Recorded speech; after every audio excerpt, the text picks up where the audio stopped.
Je vais tenter d'être dans le temps. Après, évidemment, tous ces professeurs et docteurs qui ont passé, moi, j'ai une petite présentation que je voulais partager avec vous. Je m'attends surtout à des questions parce que je suis un praticien. Donc, je voudrais structurer mon intervention.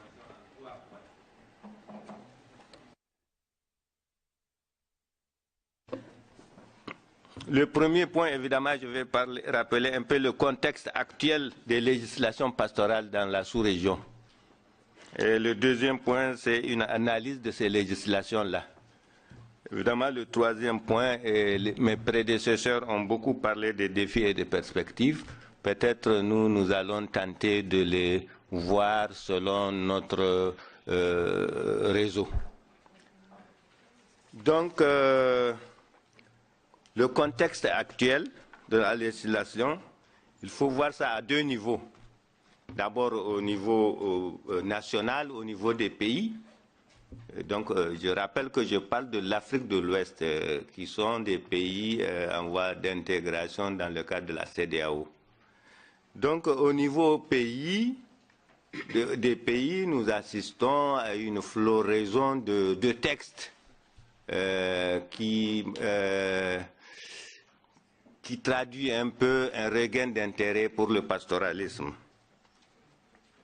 C'est les années des codes pastoraux, des chartes, des lois. Chacun des plusieurs pays, dont le Niger, le Mali, le Burkina, la Mauritanie et d'autres pays sont en voie d'élaboration s'ils n'ont pas encore fini d'élaborer leur code. Au niveau sous-régional, c'est-à-dire au niveau des pays de la CEDEAO, il y a une décision ad hoc qui a été prise en 1998. Et là, cette décision fait un peu, c'est ça qui donne la reconnaissance de la CEDEAO du pastoralisme, en fait.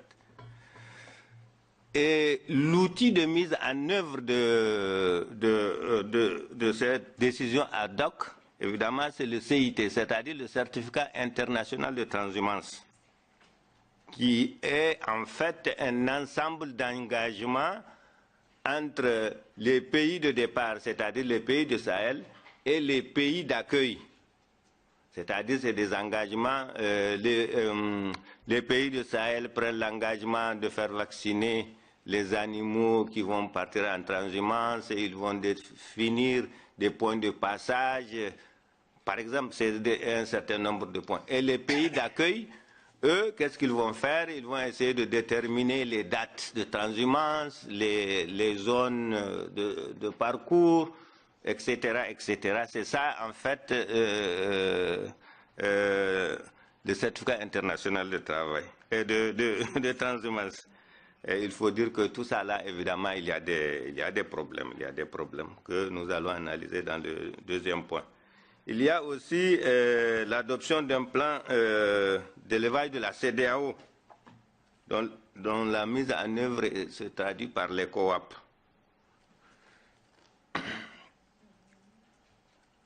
Dont l'intérêt pastoral, évidemment, c'est sa sous-composante sécurité et facilitation de la mobilité transfrontalière du bétail et réduction et prévention des conflits.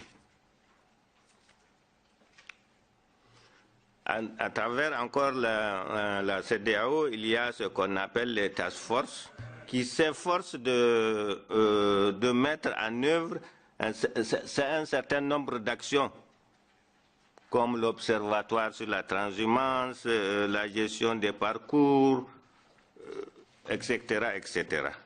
Donc nous avons vu que tant au niveau national, au niveau des pays, qu'au niveau de la sous-région, il y a des efforts d'élaborer des textes pour soit gérer la transhumance ou bien prévenir des conflits. En tout cas, on a vu qu'il y a quand même un regain d'intérêt pour ce secteur-là. Mais ça ne veut pas forcément dire que ça a amélioré les conditions de la transhumance, tant au niveau national qu'au niveau sous-régional du bétail.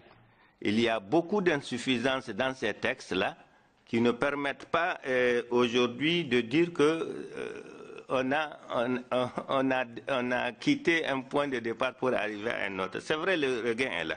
Malgré tout, il y a quand même quelques avancées significatives.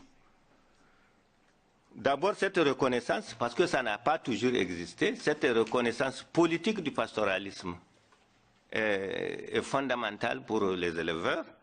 Et surtout, la mobilité est devenue comme un droit, reconnu par certains textes, comme par exemple dans le Code pastoral du Niger, comme un droit fondamental. Et puis, dans la sous-région, il se développe des espaces de dialogue, soit entre les institutions de la sous-région et les organisations sous-régionales. Et il y a un certain nombre d'opportunités, évidemment, qui ont été créées dans le cadre de l'ECOWAP, notamment tous les programmes nationaux concernant l'élevage, qu'on appelle les PNIA et les PRIA au niveau sous-régional. Voilà donc quelques opportunités. Et de plus en plus aussi, il faut reconnaître que la recherche a permis quand même de mettre en valeur un certain nombre d'avantages qui permettent aux organisations d'éleveurs d'avoir des points de plaidoyer. Parce que, comme vous le savez, le pastoralisme a été toujours entouré d'un certain nombre de préjugés, dont souvent les éleveurs n'ont pas des arguments nécessaires pour démonter. Et ça, nous remercions beaucoup la recherche qui ont fait beaucoup d'efforts pour aider, pour mettre à la disposition de ces organisations d'éleveurs des arguments solides face aux politiques. Mais évidemment, comme on l'a dit, il reste encore beaucoup d'insuffisances. Parmi ces insuffisances, évidemment, je vous parlerai seulement des insuffisances liées, par exemple, au certificat international de transhumance. Comme vous le savez, nous sommes dans un contexte d'instabilité climatique.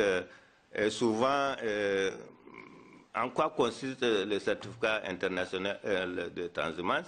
C'est-à-dire qu'on vous dit, bon, vaccinez vos animaux, 2 mois, 3 mois d'avance, déterminez le parcours que vous allez faire, les zones que vous allez traverser, et que cette période doit coïncider avec la période que les pays d'accueil libèrent ces espaces-là.